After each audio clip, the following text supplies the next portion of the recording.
یا آخری عشرے میں آدمی جو ہے اللہ کی چوکھٹ پر ہی جا کر بیٹھ جائے، اپنے معمولات کو توڑے۔ اعتکاف کی روح یہ ہے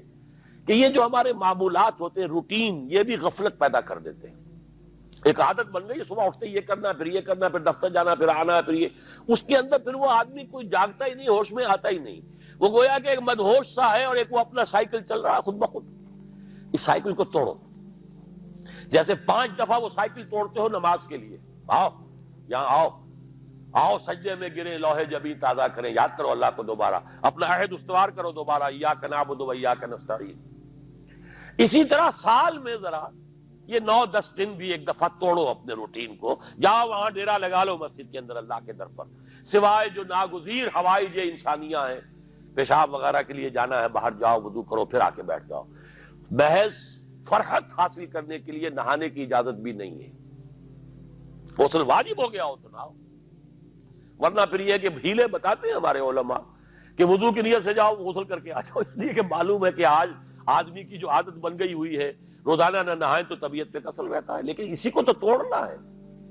اسی روٹین کو تو توڑنا ہے، اصل میں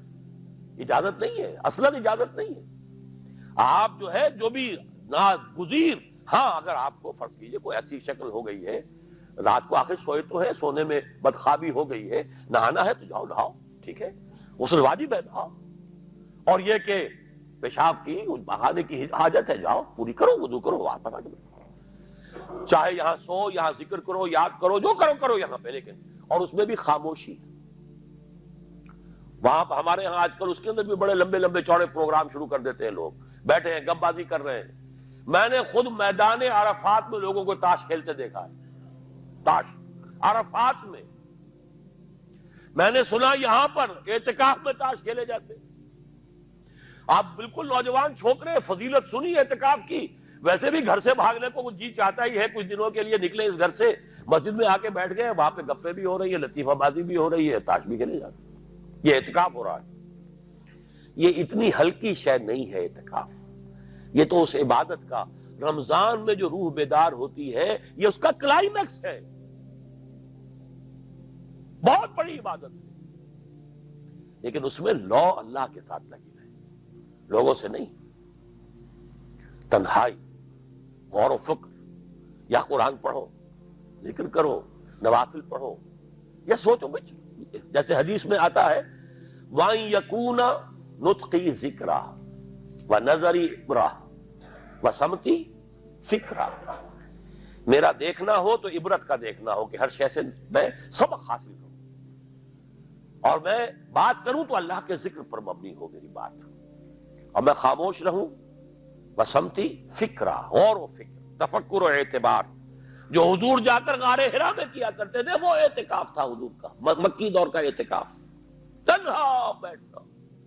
اور یہ روایت مجھے بعد میں معلوم ہوا کہ یہ بنو ہاشم میں یہ روایت تھی، حضور کے دادا بھی جا کر وہاں پر غار حرا میں بیٹھا کرتے تھے، یہ ان کی ایک خاندانی روایت چلی آ رہی تھی، یہ جگہ تھی، اور وہ جگہ ایسی ہے عجیب سی، اب تو خیر بڑی بڑی عمارتیں حائل ہو گئی ہیں، ورنہ میں نے جب پہلا حج کیا تھا سن 62 میں،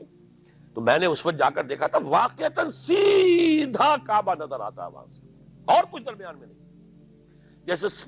اس کو سلٹ لیمپ کہتے ہیں، وہ غار ہے ہی ایسی کہ سامنے ایک دراڑ سی بس کھلی ہوئی ہے، یہ اس کے اندر سے وہاں بیٹھ جائیے، سیدھی نگاہ خانہ کعبہ پڑ جاتی تھی، تو کعبے کا مراقبہ بھی کیا جا سکتا تھا وہاں بیٹھ کر، دیکھنا، کعبے کو دیکھنا عبادت ہے، اور پھر اس یکسوئی کے ساتھ، کوئی نہیں کعبے میں ہے تو نہ معلوم کیا کچھ اور ہو رہا ہے، لیکن یہ کہ وہاں تو آپ بیٹھے ہوئے، وہ اعتکاف، یہی اعتکاف حضرت موسیٰ نے کیا تھا 40 دن کا، تب تورات ملی تھی،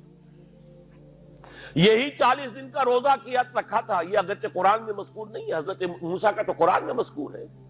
حضرت عیسیٰ کا انجیل میں مذکور ہے، 40 روز کا روزہ اور اعتکاف پہاڑوں میں کیا جاتا، تب انجیل ملی، یہی اعتکاف تھا جو حضور کر رہے تھے غار حرا میں، تب قرآن، اقرا بسم ربک الذی خلق، خلق الانسان من علق، یہ تو اس کا ایک عکس، اس کی ایک جھلک ہونی چاہیے۔ میں نے روح اعتکاف پر بھی ایک زمانے میں ایک تقریر کی تھی، میں نے دیکھا چھپی ہوئی تھی، اب پتہ نہیں کہیں اویلیبل ہے یا نہیں، ایک علیحدہ کتابچے کی شکل میں بھی تھی، ویسے عظمت سیام و قیام رمضان مبارک پر بھی میرا کتابچہ ہے، عظمت صوم، جس میں کہ پھر میں نے یہ انسان کے 2 وجود، اس کے بارے میں بھی خاصی وضاحت کے ساتھ گفتگو کی ہے، وہ بھی میرا کتابچہ ہے، شاید باہر اس پہ ہوں گے۔ تو فرمایا جب تم اعتکاف میں ہو تو ان کے ساتھ مباشرت نہیں کر سکتے۔ تلک حدود اللہ ہے، یہ اللہ کی حدود ہیں، فلا تقربوہا، ان کے قریب مت جانا۔ قرآن مجید میں حدود اللہ کے لیے یا تو آتا ہے فلا تعتدوہا، یہ اعتداء کہتے ہیں کسی حد کو کراس کر جانا، تجاوز کرنا، اور جہاں زیادہ احتیاط کی بات ہے وہاں فلا تقربوہا، آخری حد کے قریب تک نہ چلے جانا، مبادا کہیں غلطی سے قدم جو ہے ادھر پڑ جائے۔ جیسے حضور نے حدیث کے اندر بیان فرمایا الا لکل ملک حمن، ہر بادشاہ کی ایک محفوظ چراگاہ ہوا کرتی تھی، اسی کے جانور اس میں چریں گے، کوئی رعیت میں سے کسی کی بھیڑ بکری، کسی کا کوئی جو ہے گھوڑا وہاں نہیں آ سکتا۔ اب اگر کسی کا گھوڑا یا کسی کی بھیڑ بکری چلی گئی، وہ مجرم ہو گیا، پکڑا جائے گا، گردن ماری جائے گی۔ تو حضور نے فرمایا کہ اللہ کی بھی ایک محفوظ چراگاہ ہے، اللہ کی حما کیا ہے؟ محارمہ، جو چیزیں اس نے تم پر حرام کر دی، ان کے قریب نہ جانا۔ تو دیکھو اگر کوئی چرواہا اپنی بھیڑوں بکریوں کو بالکل آخری حد تک لے جائے گا، اس بادشاہ کی جو وہ حد ہے، تو اندیشہ ہے کہ بھیڑیں بکریاں کہیں ایک چھلانگ لگائے اور بادشاہ کی چراگاہ میں داخل ہو جائے، لہذا ذرا فاصلے پر رہا کرو۔ یہ ہے آخری حد تک نہ جاؤ بلکہ کچھ فاصلے پر رہو۔ فلا تقربوہا، یہ اللہ کی حدود ہے تو ان کے قریب مت پھٹکو۔